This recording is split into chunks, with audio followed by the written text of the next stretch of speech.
Be a hero. Let someone into your lane. Feel 919. So it is that time of the week where we chat property, and in our studio this afternoon we welcome from Etchells & Young. Harry has joined us again. Welcome to the studio, bud. Thank you. Thanks all very much, and very glad to have seen some sun shining through those clouds on my drive I was saying over. so earlier on. Lasedi was Betty Downer saying no, it doesn't look like it. Definitely a bit of sun around. Love that. Listen, today we're going to be chatting contractual capacities and who should and shouldn't be signing leases and sales contracts, etc., which I think a lot of people can relate to. A lot of people could possibly have questions regarding, and you're welcome to send them on 084 2212 919. But I suppose the best way to start is ask you contractual capacity. What does that mean? Why is it important when signing contracts, etc.? Well, quite simply, it is what it says. It is what is your capacity? Mm-hmm. Are you allowed to, are you legally able to sign a contract? Obviously, a 12-year-old kid cannot sign a contract. They need to be a major, which is 18 years old or more. Mm-hmm. And there are other limitations and restrictions on people as they go through life. And you know that capacity that either limits them or gives them a right to sign is what we're going to discuss today. Because, you know, especially in property, buying a property or selling a property is, in most people's lives, the biggest financial investment that they're either going to make or the deal that they're going to sign to sell and get the most money kind of back. So getting it right and doing it properly and not having the deal halted halfway through, or worse still, when it's in the deeds office because there's a error on the contract or somebody didn't have the correct authorization to sign a contract, is disastrous. I can imagine. And what about things like marital status when signing a contract? I want to buy a house with my wife. Do I get her to sign the contract with me? What do we do in a situation? Very, like that? very important, and it is obviously probably the most important factor that determines your contractual capacity. So, if I can just talk through a couple of the marital statuses and generally what they mean, then that'll go to explain it. So, I mean, crazy as it sounds, when you turn 18, you have unlimited capacity to sign any contract that you want because you're now a major and you can sign that contract.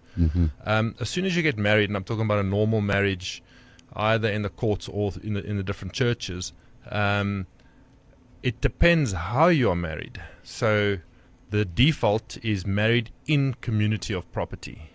And what that simply means is both spouses are taking their property and the assets into the marriage, and no matter what you bring in, it's now split 50-50. So as soon as you're married in community of property, both husband and wife or both spouses need to sign any future contracts jointly. So does that mean I can't go and buy a house on the side? I want a house in Belito on the beach, and I come and see you, Harry, and I say, listen, I want a house on the beach. I'm credit worthy. Let's sign the deal. Absolutely. It means that you don't have, the contractual capacity to sign for that house. Because you're married in community of property, your wife, your spouse must sign that contract jointly with you. Okay. The other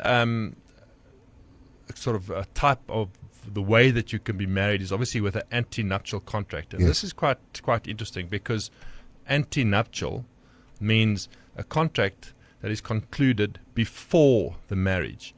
And it's vitally important that that contract actually be fully executed before the marriage and lodged in the deeds office before the marriage. Okay. If it's not, if you can't find your antenuptial contract, if there's no record in the deeds office, even though you know you signed it, you are then deemed to be married in community of property.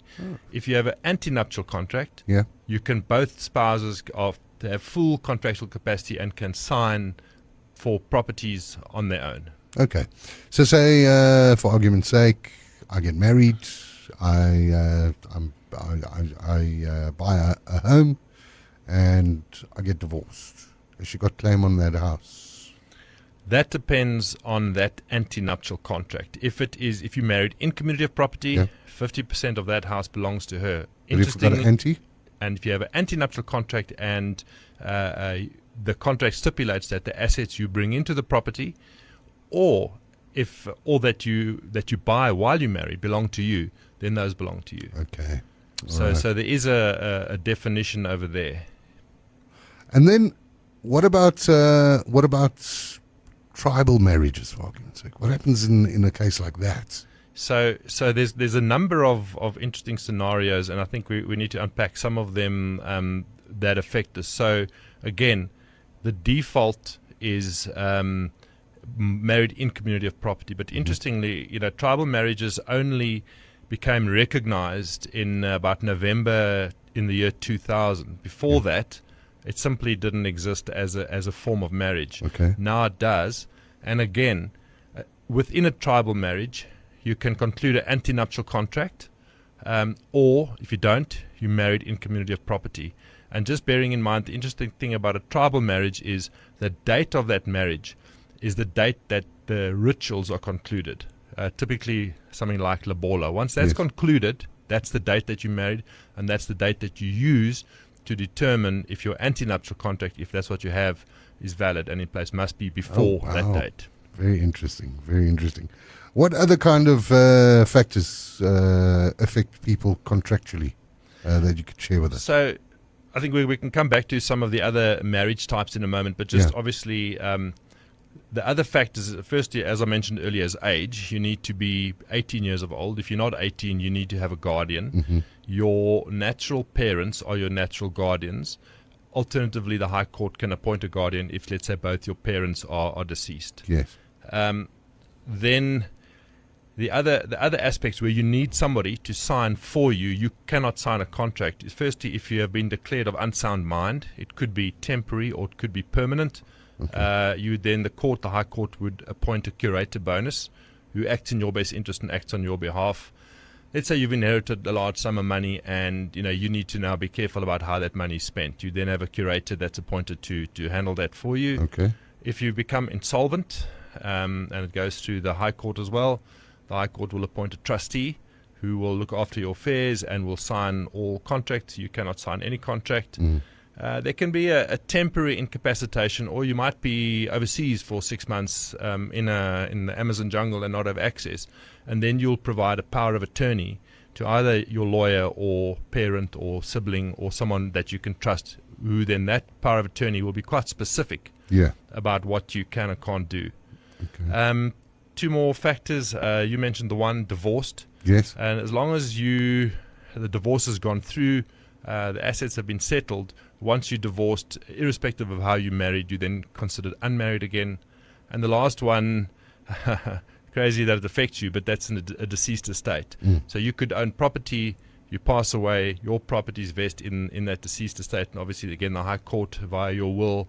If you don't have one, if you don't have a will, get a will. What happens if you don't have a will? Then you die intestate, and the state appoints an executor, and the state decides where your assets go. Okay. Typically, living relatives will be the first pick, but if you don't have those, the state decides. Okay. So with the deceased state, obviously the executor that's appointed manages the affairs in accordance with your wishes and will. So those are some of the other factors that obviously impact on a person's contractual capacity. Yeah.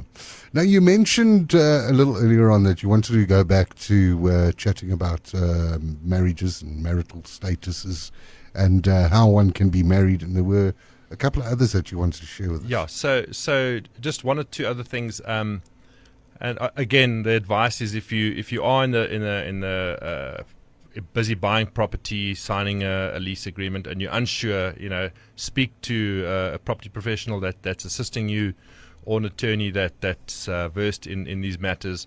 It'll definitely save you a lot of time and potential heartache. But interesting, a foreign marriage. Let's say you married in Vegas. Yeah. The domicile of the husband at the time that you get married, that country that you domiciled in, that the husband's living in, doesn't necessarily where he comes from, but just where he's living in, that country's laws are adopted. Okay. Again, the default is if you're uncertain, in community of property, but you could just think about that. There could be some very interesting scenarios that may play out there. And linked to that is same-sex marriages are also recognized in South Africa now. Yeah. And you could have a same-sex marriage. Again, now who's the husband? Yeah. In the case of a same-sex marriage, the parties can appoint who the husband is to decide where their domicile is. Okay. So that becomes interesting. But again, the default is always if you are married in community of property. And then one that also becomes very interesting is religious marriages, and I'm thinking particularly Muslim. Mm-hmm. Often more affluent people will get the imam from Dubai or wherever to do their ceremony. If that person is not registered in South Africa to officiate marriages, then they are considered unmarried. Okay. So it can become very, very interesting later on down the line. And obviously with all the ceremonies, even a traditional Christian wedding, your ceremony can take place apart from your actual being married. So you can go to a magistrate's court or get an officiant who's registered to marry people and marry you separately, even on different days. Okay. Just bear in mind that date that you are officially married through the courts or through an officiant Is the date that you is put the on. date that you look at. Because why is that important? As we said, if you are signing an antenuptial contract, Yeah. it must be signed and executed and lodged in the deeds office before that date. Okay. Now, when it comes to buying property, explain to me how a company or a trust would work in regard to buying a property. Okay, so obviously companies and trusts are very popular ways to buy property, to own property in. There's some tax benefits. There's potentially some once you pass away, legacy benefits in a trust, so estate planning benefits as well. So there are very popular methods and have been for a while. But these are juristic persons. In other words, a company or a trust can't physically sign any contract. So they need to appoint and authorize somebody. And also very importantly is the way that they authorize a person. Typically, it's going to be via a company or a trust resolution, a company resolution. And if we talk about a PTY Limited, a CC is the same. The members of a CC or the directors of that company need to authorize one individual to sign that particular contract for that particular purpose. Again, that contract, that resolution needs to be executed and signed before the contract. Otherwise, the director that signed that contract could be personally liable for the execution of that contract. Okay, so that obviously happens if the resolution was dated after the date. Correct. Right? So, okay. All right. So it needs to be formalized, and resolution is simple, straightforward document, simply authorizing the person to execute the contract, and can specify the purpose and the amounts and all the rest. And the same with the trust. The trustees of the trust must authorize someone. Interestingly, the person they also authorize does not need to be a trustee in the case of a trust or a director in the case of a company. It can just be somebody who legally may sign that contract, so of age, for example, and they can then go ahead and sign the contract on behalf of that entity. So in other words, if you, Harry, decide to put together a trust and you need somebody to sign, I'm of age, you can ask me to come and sign for you, and Bob's your uncle. Exactly. As long as it's correctly recorded and filed in the company documents through the secretary, etc., that's no problem. Fantastic. Well, it's come to that time of the afternoon where we chat about the property of the week, and I'm going to ask you to sit back on this one, Harry, because we got Kerry Baldwin on the line, and she's going to be telling us what the property of the week is. She is, of course, also from Etchells and Young, so very good afternoon to you, and how are you, Kerry? I'm good, thank you. Thanks, Al. Fantastic. Now, I'm very excited to hear what you're bringing to the table as far as the property of the week is concerned. So what have you got for us? Okay, I've got something quite different. So our property of the week is the ideal rental investment property. It's a 5-bedroom house that has been subdivided into 4 cottages. Oh, wow. There are 2 small 1-bedrooms with one larger 1-bedroom, and that one has its own garden and its own parking. And then there's a 2-bedroom cottage with a large patio and courtyard. So this place can also easily be converted back into a large family home if needed. It's also great for investors if they want to have it with the 4 cottages. It's conveniently situated on Republic Road in Blegari, and it's on the market for 2.9 million. That's not too bad. So yeah, I mean, we talking how many units did you say there were? 4. 4 units. At at that price it's unbelievable. That's a steal. Yeah. Yeah. Now tell me, Kerry, how do we get hold of you? If somebody is listening right now and they are interested in this property, especially if they want a fantastic investment, because that's what it sounds like it is. How do they get hold of you? Okay, you can call me, Kerry Baldwin, on 082 886 5629, or simply email me, which is Kerry, it's KERRY, @etchelsandyoung.co.za. Fantastic. And your details are also on the website, so if they did miss it, they will find you on the Etchels and Young website, won't they? Absolutely, yes. Fantastic. Kerry, thank you very much for making the time and bringing us our property of the week. Thank you. Thanks, Al. Lovely. Okay. And we'll chat soon. Cheers now. Bye-bye. Perfect. Bye. And on that note, Harry, I suppose this is where we say goodbye to you too. Thanks for making the time and coming through and Indeed. having a chat with us. Fantastic. Al, thanks very much. Really appreciate being here. It's always a blast to chat through some of the stuff, and hopefully It's always educational, let me tell you. hopefully there's some questions from your listeners too, and happy to answer any of those. Yeah, well, I did get one a second ago that says, my mum is a widow and her house has been paid off. However, the bond wasn't cancelled. So if she passes away, does the bank own the house, is what she's asking, Dune. So the answer would be no. The bank would only own the house or retain or try and possess the home if there was a significant bond on it and that bond was not settled. So the fact that the bond is still, let's call it open or Yes. alive, but the fact that it's paid off is not a problem. What the benefit of what this would potentially be is if they needed to refinance it, they could go and talk to the bank, the bond's already in place, and they could potentially come to an arrangement. If they are concerned about it and they want to cancel the bond, it's a fairly straightforward thing to do.